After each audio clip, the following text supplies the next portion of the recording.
ఈ డబ్బుకు అమ్ముడు పోయి జనము ఓట్లు ఏదైతుందో ఎవరికి పడితే వారికి వేసి వ్యవస్థను అస్తవ్యస్త చేస్తున్నారు.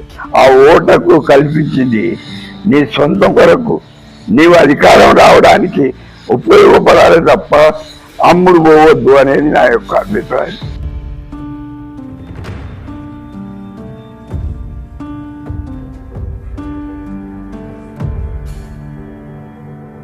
రంగారెడ్డి జిల్లా ఇబ్రహీంపట్నం నియోజకవర్గానికి 2 సార్లు ఎమ్మెల్యేగా పనిచేసిన కొండిగారి రాములు ఇప్పుడు చిన్న ఇంట్లో తన కుటుంబంతో కలిసి ఉంటున్నారు. తన అనుభవాలను, జ్ఞాపకాలను కాసేపు వేటు న్యూస్ తో పంచుకున్నారు. నమస్కారం అండి.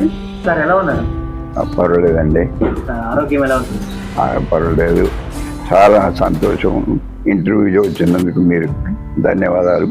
ప్రజాప్రతినిధులు ప్రజలలో ఉంటే ఎటువంటి కష్టం రానియకుండా ప్రజలే వారిని కాపాడుకుంటారని అన్నారు. ప్రజల సొమ్ముకు ఆశపడకుండా వారి కోసమే పనిచేయాలని చిన్నతనం నుండి తన తండ్రి నేర్పిన పాఠాలే తనకు ఆదర్శమని, తన తండ్రి తనకు మొదటి గురువని ఆయన అన్నారు. మొదలు నా కన్న తండ్రి ఏదైతుందో, బిడ్డ చదువుకుంటున్నావు, బయట చదువుకుంటున్నావు, ఎవరు చదువుతలేరు, అయినా చదువుకొని ఏదైనా పని చేసినప్పుడైనా ప్రజల పైసలు ఆశపడద్దు, నీవు కష్టపడాల, నీవు ప్రజలకు పెట్టాలి తప్ప నీవు ప్రజల పైసలు ఆశపడద్దు అని మొట్టమొదటి మా తండ్రి నాకు గురువు.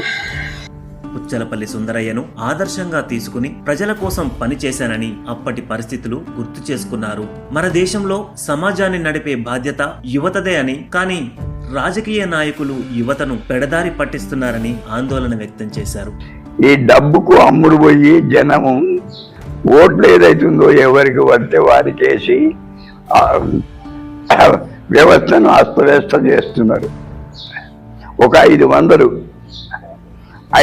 వాడు ఇచ్చి 5 సంవత్సరాలు పరిపాలన చేస్తాడు. రోజుకు పావులో కూడా పడతలేదు.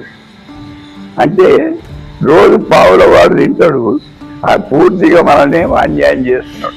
అందుకొరకు జనం ఏదైతే ఉందో, దయచేసి డాక్టర్ అంబేద్కర్ గారు ఓటకు ఏదైతే కల్పించారో ఆ ఓటకు కల్పించింది నీ సొంత కొరకు నీవు అధికారం రావడానికి ఉపయోగపడాలి తప్ప అమ్ముడు పోవద్దు అనేది నా యొక్క అభిప్రాయం.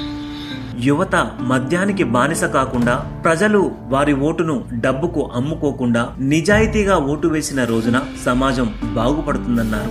దయచేసి యువత ఏదైతుందో, సామాజికంగా ఏదైతే మన దేశానికి ఏది అవసరమో అది గుర్తించలేరు. సమాజాన్ని నడిపే బాధ్యత